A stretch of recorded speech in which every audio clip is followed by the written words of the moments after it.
Je suis Khadija Lemkacher, je suis tunisienne. Mon père est du sud, ma mère est du nord. Mon père était réalisateur, assistant réalisateur puis réalisateur. J'ai un peu baigné dans l'univers des artistes du quartier de Lafayette. J'ai beaucoup de faits de figuration, je faisais du doublage de dessins animés. Toute petite, à 8 ans, je parlais à la radio, on avait des émissions, on était toujours dans les coulisses de la télé. Après le bac, donc, j'ai voulu faire une école de cinéma. Mon père, bizarrement, m'a dit « Tu es une femme, c'est pas un boulot pour une femme ». Et je crois que c'est comme s'il m'avait lancé un défi. J'ai fait une école de cinéma à Paris et j'étais vraiment en conflit avec lui par rapport à ça, parce que je voulais faire du cinéma, particulièrement écrire, faire des films qui me tiennent à cœur, et aussi parler de la Tunisie. Donc je suis rentrée en Tunisie, je ne suis pas restée en France. C'est parce que mes films se passaient en Tunisie, mes histoires, je voulais aussi revendiquer une certaine culture, des racines et des choses qui me tenaient à cœur. J'ai commencé vraiment en bas de l'échelle, stagiaire dans une équipe d'assistants réalisateurs. Et j'ai eu la chance aussi d'être dans une époque où les films étrangers se tournaient en Tunisie beaucoup. Donc la Tunisie, à cette époque-là, c'était un décor de cinéma pour plein de films. J'ai fait le repérage de The English Patient dans la même voiture avec Minghella et Solzhenitsyn. C'était pour moi, j'avais 23 ans, c'était incroyable pour moi. J'étais third AD sur un des Star Wars. J'étais deuxième assistante de Cédric Lapiche dans Peut-être, Nouri Bouzid, tous ces réalisateurs-là, Xavier Jans, Pascal Chomeil, tout ça, tous ces réalisateurs, je crois que ça a été pour moi une grande école.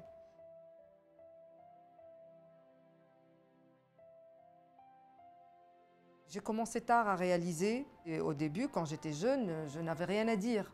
C'est-à-dire, je n'avais pas vécu assez, je n'avais pas aimé assez, je n'avais pas eu de souffrance, assez de souffrance pour parler et pour regarder les choses autrement. C'est venu avec le temps et avec le vécu que j'ai eu, ce besoin d'écrire. C'est venu vraiment, et grâce à ces outils-là et à ces gens-là, j'ai pu réaliser mes films. Mon premier court-métrage, Bonne année, est une légende urbaine. C'est un fait divers un peu surnaturel qui parle d'une nuit de réveillon. La nuit de la lune aveugle est un film, vraiment, j'ai voulu faire, s'inspire d'une histoire vraie. J'ai voulu parler du sud tunisien et du problème des femmes par rapport au mariage et à la pression faite sur elles à cause du mariage. C'est un rituel vrai que font toutes les femmes dans le sud tunisien, toutes les femmes qui veulent se marier.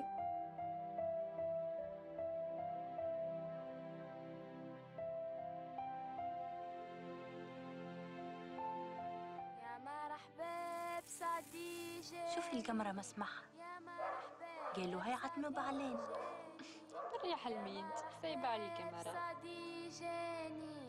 فوق العلالي رقاني غدوة في الأيام قمر ليلة 14 بال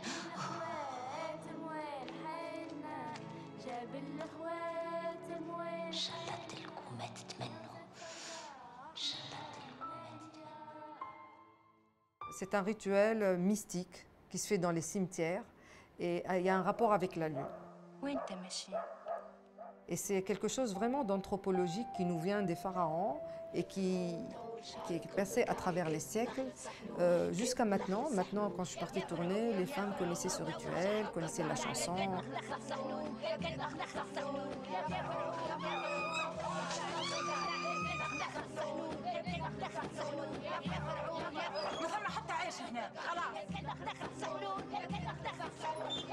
J'ai voulu le faire comme un conte, très technique, très esthétique. Un conte, tunisien avec le dialecte du djérid qui est en train de se perdre, avec les décors, le patrimoine, les chansons qui se sont perdues et que j'ai voulu enregistrer du djérid tunisien. C'est un film qui a vraiment beaucoup tourné dans le monde, qui a eu beaucoup de succès, il a eu plein de prix. Et puis, le premier court-métrage et le deuxième se ressemblent dans la technique de réalisation, dans le style onirique, un peu paranormal par moments, entre l'imaginaire et la réalité.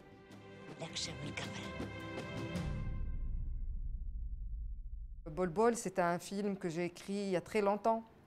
Ça s'inspire d'une cousine à moi qui habite Bizerte, qui s'est mariée sur le tard, qui habite devant une salle des fêtes, qui passe ses vacances dans la salle de fête qui est devant chez elle, qui se maquille tous les jours, qui est dans le bonheur c'est-à-dire de danser, de rencontrer des gens. J'ai voulu travailler un film pour le peuple. Je voulais travailler un film simplement, sans prise de tête. Vraiment d'une simplicité à la Toto italienne, c'est-à-dire où la comédie trône, où les personnages sont là, très typiques.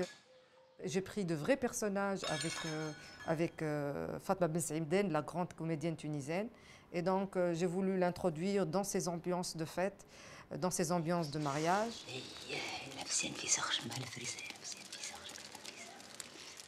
C'est ma première comédie et là je reviens, je fais un grand hommage au cinéma populaire et à la comédie italienne. ما نوصيكش روحوا جو صباح كالعادة مشنشنها